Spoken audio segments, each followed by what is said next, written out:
Hey, I'm far away from the mic again. I keep forgetting that it's there. Hello.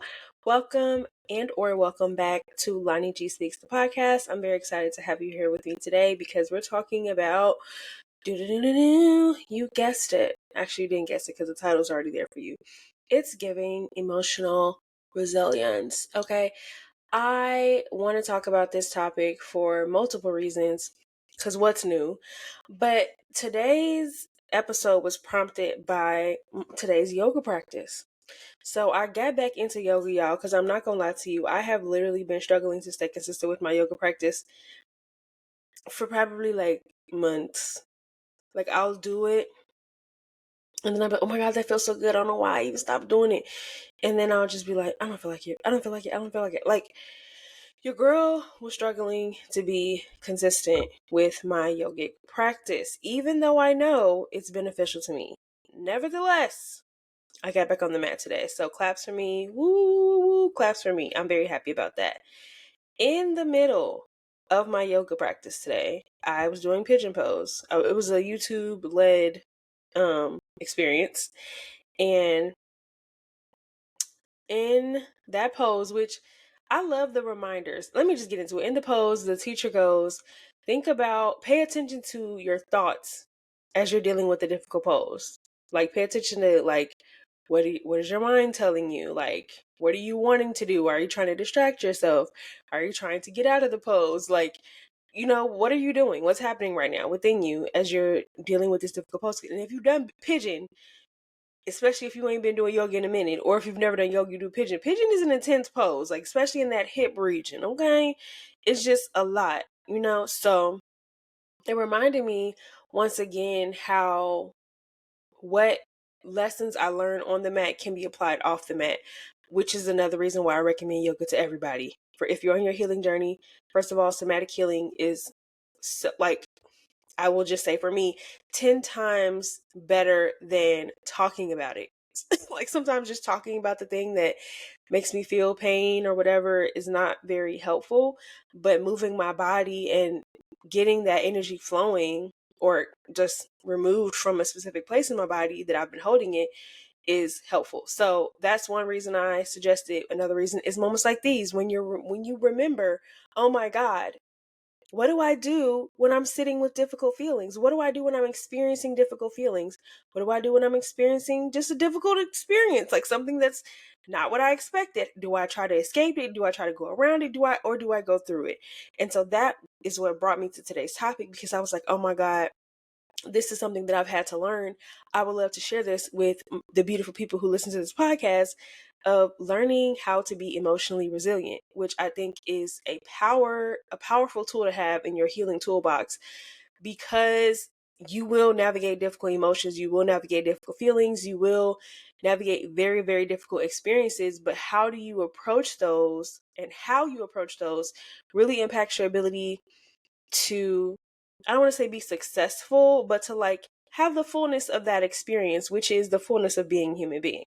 Hope I'm making sense here for you. So, as I've reflected on my own journey with building emotional resiliency, I wanted to share my story. We always start off with a story here. That's how my life works, okay? And so the story that came to mind for me, well, part of my story that I wanted to share with you is that I was a very emotional girly from birth, okay?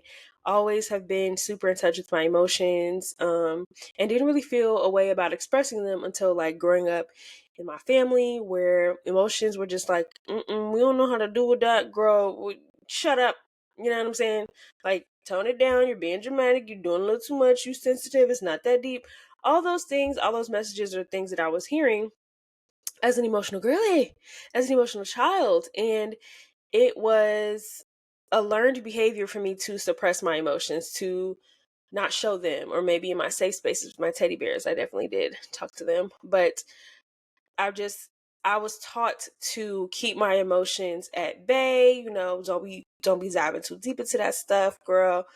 And so I didn't really know or learn how to process my emotions, actually process them, until my late 20s. It wasn't until then that I learned the value of being an emotional girly, of being an emotional baddie, okay, and the power of it. So today we're going to get into that because it's just important. I feel like on your healing journey, on your living journey, you are going to need to deal with difficult things. And if you grew up in a household like I did, where emotional resilience wasn't really taught because emotions were not seen as valuable or emotions weren't seen as real, like it's just like, this is not a thing that we deal with, or like, you don't have to be emotional, like it's a choice. And I am of the belief that you are a human being, you're going to experience emotions, and you're going to experience all of them bitches. So like, what are you doing to make space for them in your life? How are you honoring them in your life? Because emotions are valuable. Emotions give you information. They're a mirror to you.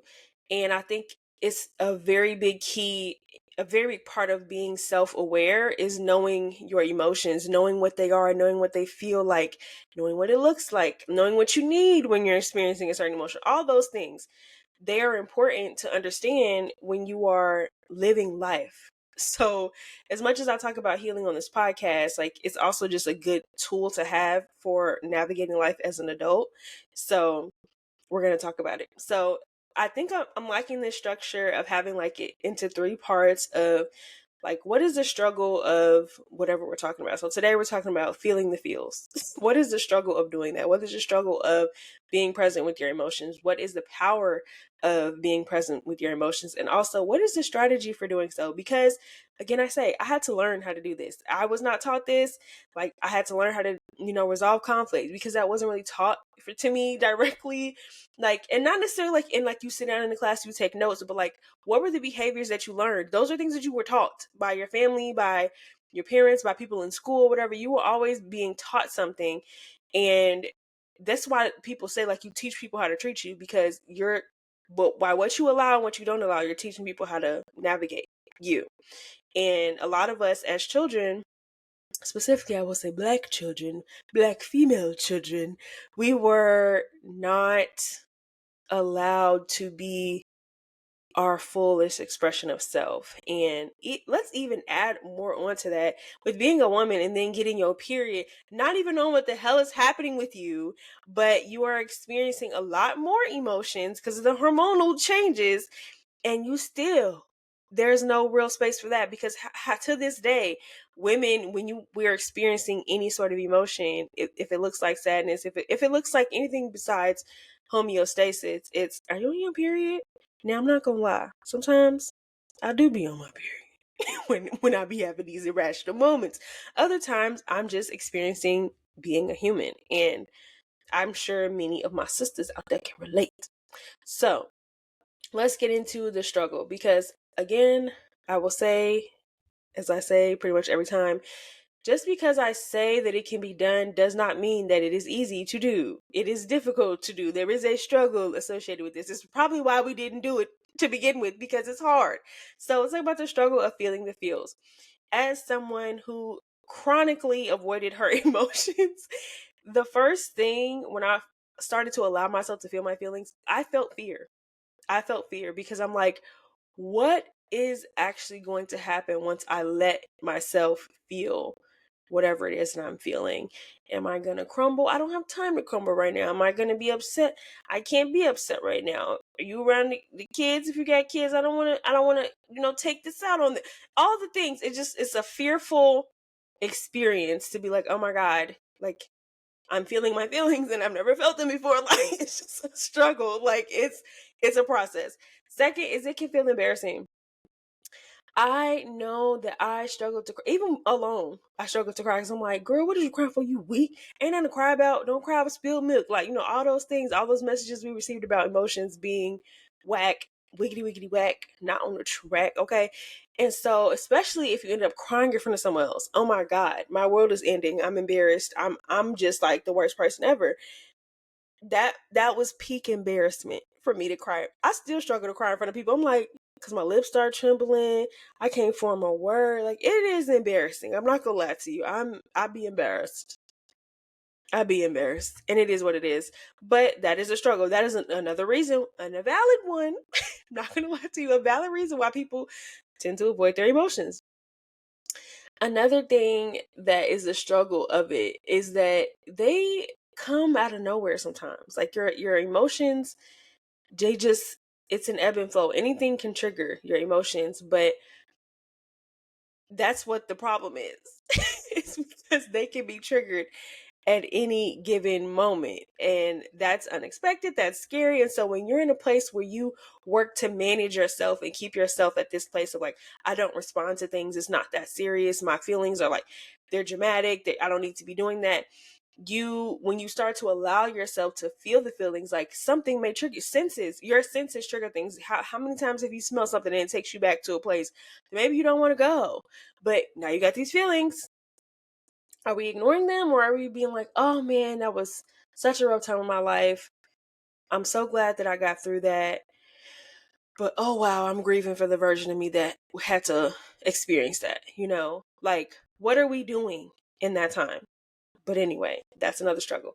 The last thing that came up for me when I think about the struggle of feeling your feelings is opening the door feels like you'll never be able to close it. Like, can you see the visual in your mind right now of a door and there's all this stuff piled up against the door? Like, it's bulging. Like, you can see the door being ready pushed in. And so, like, you open it, but it just keep on coming out. Like, stuff just keeps coming out. You're like, I don't know when I'm gonna be able to close this door again. I can't do this. Like, I have things to do. That's how it feels. And that's how it has felt for me and for folks that I've talked to who were working through allowing their emotions to be present in their life. That was one of the fears. That was one of the feelings, was like, I'm never going to stop crying if I start crying. I'm never going to stop being angry if I let myself feel angry. I'm never going to stop feeling disappointed if I let myself feel this disappointment. Like, it will just never end. And I'm here to tell you that is a myth. You will be able to feel it and move on. And I say that because as a person who I had to learn that if I only allow myself to feel a bit, like a tenth of as frustrated as I actually feel, it's going to come back 10 times harder for the next thing, the next trigger that comes along. And I don't say trigger, like, if you're watching the video version of this, I gave a quote, but I don't think triggers are fake. But I'm saying, like, I'm waiting for the next trigger to come along that's going to then intensify the emotion. So it's much better to allow yourself to feel the fullness of it when you feel it. Now, this is given that we're all adulting. I'm not saying you in the middle of the staff meeting and you just felt a wave and you just bragged it. You're gonna have to figure it out. Like, there's gonna be times and spaces where you cannot feel the fullness of your emotions. But when you get a chance, you need to prioritize holding space for that, because otherwise it's going to come back again. This is why journaling is impactful, because you're processing. At least ideally you're journaling a few times a week, right, to process your feelings of what is happening in day to day. Adulting is ghetto as hell. There's a lot going on. We have to, like, come on. Like, we already know, y'all. We wake up in the morning, we got to make sure we eat. And this is all, I'm saying this as a person who doesn't have any kids, okay? Wake up in the morning, make sure I'm eating. My dietitian has told me, got in my ass multiple times, you need to be eating more. You don't eat enough. So I got to make sure I eat. I got to make sure I stay hydrated. I got to make sure I do well at work. I know that eating and staying hydrated helps me to do that. But sometimes, like, the work feels like it's more important, because if it doesn't get done, I have to do that. Then I have family stuff going on. Then I have my friend stuff. I'm trying to make sure I'm showing up for my friends, make sure I'm showing up for my family, make sure I'm showing up for myself. I also need to make sure my car is up to date, like, with this registration. And then, oh my God, I just ran out of soap. And I don't know when I'm going to get a chance to go to the store, because, oh my God, my friend got this birthday party and last year I missed her. But, like, the list is never ending. Okay. So I'm not telling you to stop your life for your emotions, but your emotions are a part of your life. And so how are you prioritizing time to speak to them, to connect with them, to see what they're saying to you? Okay. All of that is a part of the process. And so the struggle, I guess, an additional struggle is that it's a part of life and you can't avoid it, and that you have to make time for it. It has to be a priority for you. That is a struggle, because it does feel like one more thing to do as an adult. But I promise you that once you build it into your life, it ain't even gonna really feel like nothing. And you're gonna know when you need to do something, if that makes sense. Hopefully. Okay, we're gonna move on to the power. The power of feeling the feels. So I just had to give a deep sigh, take a deep breath with that, because the power is that you have your power back. Because when you are at the whim, you think you're not at the whim of your emotions because you're not reacting in a grand way, but in reality you are, because you are not allowing yourself to feel the fullness of being a human, and you're not allowing yourself to learn more about yourself. You are avoiding something, and when you are avoiding something, that's work as well. Okay, just because you're not engaging with the emotion in the form of leaning in, you are still taking action of leaning away, of doing something to distract yourself, of avoiding the thing that it is that you need to address. Okay, and so you're no longer going to be controlled by your emotions like you think you are by feeling them. You will be more empowered of like, oh, I'm feeling this. Okay, and we're going to get into the strategy in the next part. But so the power of feeling your feelings is you have your power back. You are now empowered. You are no longer controlled by your emotions and giving your power away to the emotions. Okay. Second is you have a better relationship with yourself. You are emotionally regulating yourself. That is important and powerful to know, like, oh, to be able to know and identify how you're feeling. How many times does this come up when we're like, if you do therapy, if you go to therapy, or if you have relationships with anyone outside of yourself, usually if something's going on, they're like, oh, what's going on with you? But you don't have the language for that because you don't even talk to yourself. You don't even have space to process what's going on with you. How can you communicate what you need to somebody else if you don't even know what's going on with you? So this kind of goes into the third one that I'm going into right now. So better relationship with self, also better relationship with others. So for as it pertains to self, you have the skill of emotional regulation, and as it pertains to others, you have the skill of emotional intelligence, because you can identify these things within yourself. You can more easily see that in other people, and you can give more grace to other people, because if you think that feelings don't exist, you then don't validate other people's feelings. You can't hold space for their feelings. You can't understand why they would be having feelings because you feel like you don't have them. You don't understand. It just like it doesn't help for a healthy relationship with anyone as well, because how many times have you felt upset about something and somebody just diminishes how you feel? Oh, you're cool. Actually, I'm not. And that's hurtful to tell me that like I'm okay because you can't fathom what feeling a feeling is like. It's just it sucks. And you also will internalize other people's feelings less. You're more likely to, I would say, because you understand what's going on with you and what, like, if you're frustrated about something, but sometimes you may show up in a frustrated manner with the people that you love. If you're not having those conversations with yourself, you can't articulate, hey, I'm having a rough day. I'm not going to be more engaged as I usually am in conversation. You know, that you can't make that distinction or communicate that distinction to anybody around you because you don't know what's going on with you, because you just, oh, I woke up on the wrong side of the bed and we just gonna let it be what it is. You just kind of push through, acting like ain't nothing wrong with you when you are having a moment. You had a rough start to the day. Valid. Okay, what can we do to move through that? So let's get into strategy of feeling the feels. First and foremost, practice recognizing the emotion. And so for me, what helped a lot was I worked with different coaches and therapists as well who talked about like the wheel of emotions, or the emotional wheel, or whatever, because I thought there were just like a few emotions. There's a lot of them bitches. There's like, I feel like a never ending list of them bitches if we're being real. But I thought it was either I was happy, I was sad, or I was mad. That was it. But no, there's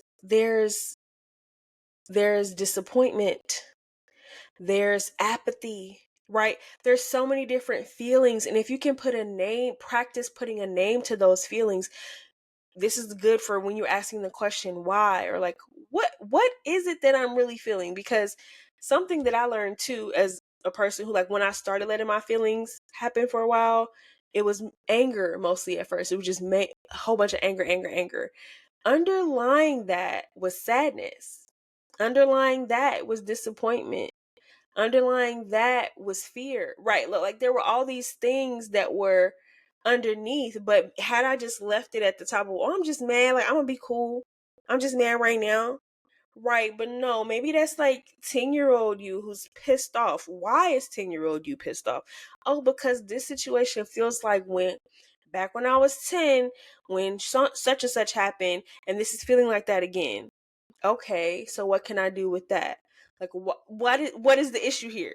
See how all the questions, you get to ask more questions, you get to lean in more, you get to understand yourself more deeply. So practicing recognizing the emotion. Number one, Google emotion wheel or wheel of emotions. I don't know what it's called, child, but Google it and start practicing. What am I feeling? Everybody got your phone attached to your hand at this point, baby. I know when you in the fields, you can just open up your phone, emotion wheel. What am I feeling? And you ain't even got to get into it. You just be like, this is what I'm feeling. Period. Check back with you later. Okay. Second thing, practice allowing it to consume you. Oh my God. The value of letting it fill your entire being, your entire body. Head to toe, you feeling anger.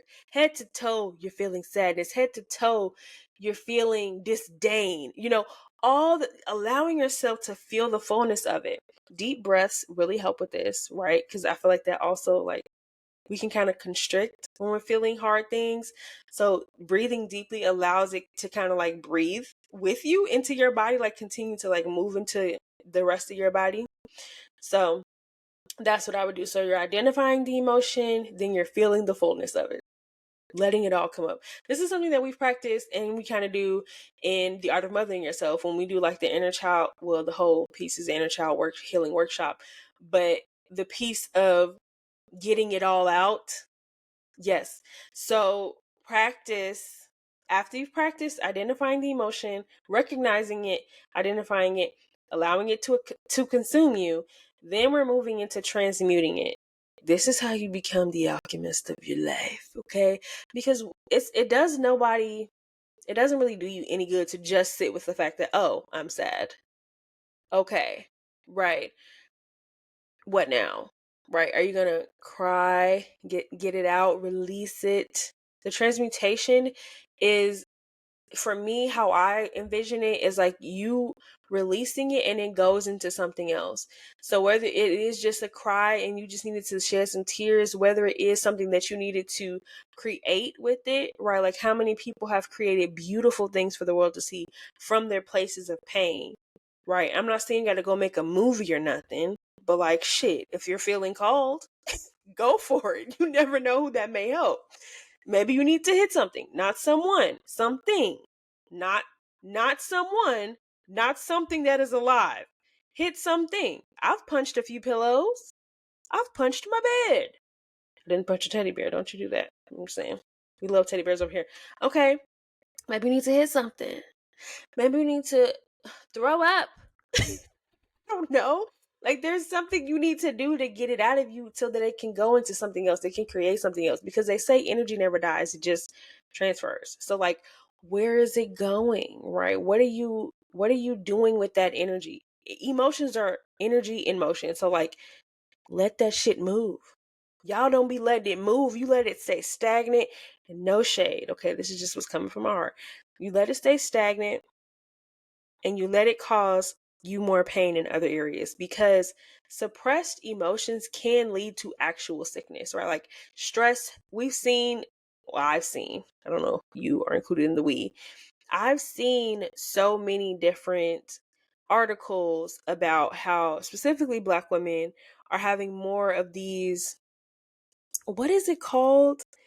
When it's like lupus is a form of this, but it's a child, y'all gonna have to hold.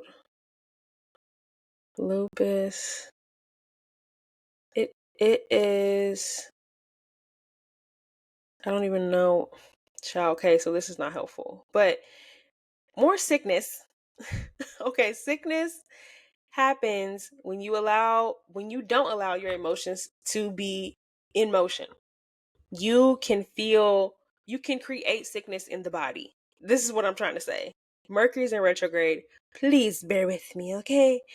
You just need to transmute these things. You need to let go of these things so that you can be a more healthy and whole being. So let's review for context. So I've acknowledged that it is hard to feel your feelings, but how you can build up your ability to be able to deal with heavier feelings by practicing the little things. You can sit in the discomfort. You can sit with it. You can be like, okay, this is hard and I'm feeling it, but I'm taking deep breaths and I'm moving through it. I'm allowing myself to feel it, because life is going to knock you off your fucking feet. And what are you going to do then? If you have no emotional resiliency, you have no ability to bounce back from life whooping your ass. And life whooping your ass is guaranteed. So you're not giving yourself a fighting chance if you don't let yourself build up emotional resiliency. So I ask you and I invite you today to have more of a connection with your emotions, to hold more space for your own emotions, allow them to be what they're supposed to be. So I'm not acknowledging how difficult it is. I'm telling you it's difficult. We talked about the power of doing it. You take your power back. You are a better person to yourself and to other people when you have emotional resiliency and emotional regulation skills and emotional intelligence. That makes you a better being in the world. It just makes the world different. You see the world in a different way. You are received in a different way as well. And lastly, I have given you a strategy, multiple strategies, really. Well, the three things all kind of tie together. Practice recognizing the emotion. Okay, what is it that I'm feeling? And even more bonus, why am I feeling it? What brought this about? What does this feel like? What does this remind me of? Do I remember when I first felt this feeling? All those things. 2, practice allowing it to consume you. Maybe even set a timer, 30 seconds. Okay, I'm gonna let it fill me. I'm gonna just let it fill me up. Whatever this is, I'm gonna let it fill me up for 30 seconds. And then a minute. And then maybe you need a full 5. Okay? Like that's whatever you need, giving that to yourself. And then practice transmuting it, doing something with that energy, letting it go, creating something with it, crying about it, hitting something, screaming. All those things are beneficial. Okay? Sorry to your neighbors if you're screaming. Scream to a pillow.